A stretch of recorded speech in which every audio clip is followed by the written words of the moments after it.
क्या आपने कभी अपने किसी प्यारे को ख़ुद से मिट्टी में उतारा है? क्या कभी आपका कोई बेस्ट फ्रेंड आपको छोड़ कर गया है? आज मैं आपको कहानी सुनाता हूँ अपने एक छोटे बच्चे की, अपने बेस्ट फ्रेंड की, जो आज से 6 साल पहले मुझे एक पेट्रोल पंप पर रोता हुआ मिला था। कहने को तो ये बेज़ुबान था, पर यह दोस्ती का हक़ अदा कर गया। डेज़ी बाबा घर आए तो हम सबकी ज़िंदगी का हिस्सा बन गए। कभी हमें तंग करना, कभी लड़ना, कभी घर से भाग जाना। ज़िंदगी इसी तरीके से बहुत प्यारी इसके साथ चल रही थी। डेज़ी बड़ा हुआ और उसने भरपूर अपनी ज़िंदगी एंजॉय की। पूरे इलाके का सबसे लड़ाका बच्चा बना। कभी किसी को मारना, कभी किसी को काटना और फिर लड़ाई करके वापस घर भाग कर आ जाना। फिर लड़के आ गया घर। लड़के घर याद आते तुझे हैं बेगैरत। डेज़ी कभी भी बीमार होता था और उसमें उसको किसी हस्पताल दाखिल कराता था, वो चाहे जितना भी दूर हो। डेज़ी वहाँ से पिंजरा तोड़ के हफ्ते 10 दिन बाद घर खुद ही वापस आ जाता था। अच्छा ना उल्लू के पट्टे, उठ जा। आजो मिला बेटा, हाँ आजो बेची नीचे टीका लगवा ले।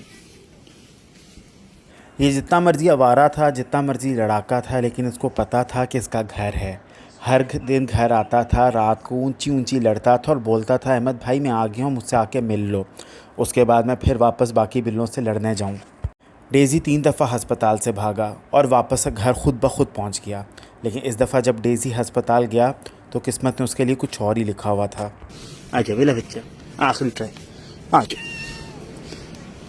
लुक अप, आजा। अस्सलाम वालेकुम जी, क्या हाल है? अच्छा आपको पता है कुछ दिन पहले मुझे अपना जो मेरा लाडू काका है, मेरा बच्चा डेज़ी जो है, वो एक क्लिनिक से भाग गया था। अभी अभी घर से फोन आया, डेज़ी घर पहुंच गए। चलो चलते हैं, मिलके आते हैं यार उससे। कहाँ गए थे? हम देखो अब क्या करें जख्म का? हॉस्पिटल जाओगे फिर से? जख्म जब बहुत बड़ा हुआ है। अस्सलामुअलैकुम जी। अच्छा जी, अभी अभी हॉस्पिटल से फोन आया है कि जो डेज़ी है मेरा खोता बिल्ला, वो 2-3 दिन से हॉस्पिटल में है और वो खाना नहीं खा रहा 2-3 दिन से, रो रहा है और बहुत डिप्रेस हुआ हुआ है। तो मैंने कहा भाई का काका उधर है तो चलते हैं, काके से मिलते हैं, काके को खाना खिलाते हैं।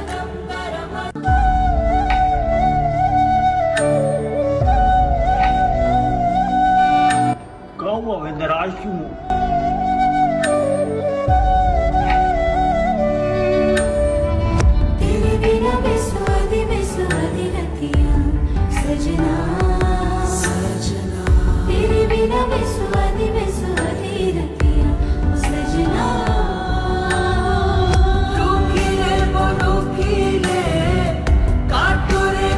चले जी डेज़ी को लेने चलते हैं, इंतज़ार कर रहा होगा बेटा।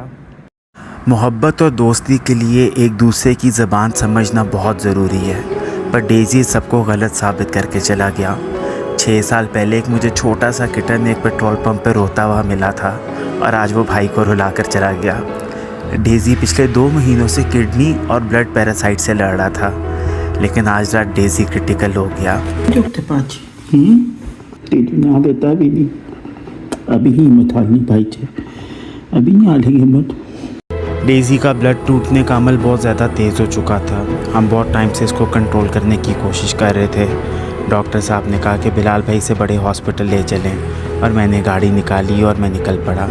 उस हॉस्पिटल की छत से खड़े होकर मैं सोच रहा था कि मुझे मालूम है कल मेरा डेज़ी नहीं होगा, लेकिन ज़िंदगी शायद ऐसी चलती रहेगी। ओए परेशान नहीं होना, अच्छा? हमारे इर्द गिर्द के लोग इनके जाने का मतलब हमारे लिए समझ भी नहीं सकते, और सबसे ज़्यादा तकलीफ़ ये होती है कि आप इनके बारे में किसी से बात नहीं कर सकते। आप किसी को बता नहीं पाते कि आप कैसा महसूस कर रहे हैं। सुबह खबर आ गई जिसका मुझे इंतज़ार था। अपने छोटे काके के लिए मैंने उसका घर बनाना शुरू किया और मैं चुप करके डेज़ी को लेके निकल गया। अब तो पता नहीं कितनी कब्रें बना ली हैं। अब तो घर में कब्र खोदते हुए डर लगता है कि नीचे से कोई और बच्चा ना सामने आ जाए। घर चले हैं, आजा घर चले मेरा बच्चा। आज मैं एक बिल्ली, एक पेट या एक दोस्त को नहीं, बल्कि अपने दिल का छोटा सा टुकड़ा ज़मीन के हवाले कर रहा हूँ। सच बताऊँ तो बहुत मुश्किल है, लेकिन कभी कभी इंसान बेबस हो जाता है। अच्छा डेज़ी बात सुन मेरी अब। ठीक है, मुझे नहीं पता आप लोग जन्नत में जाते हो नहीं जाते, मुझे तो जन्नत में पता नहीं कभी एंट्री मिले ना मिले। जजमेंट डे वाले दिन हम फिर से एक दफ़ा मिलेंगे। उस दिन ना भाई से मिलने ज़रूर आई, ठीक है?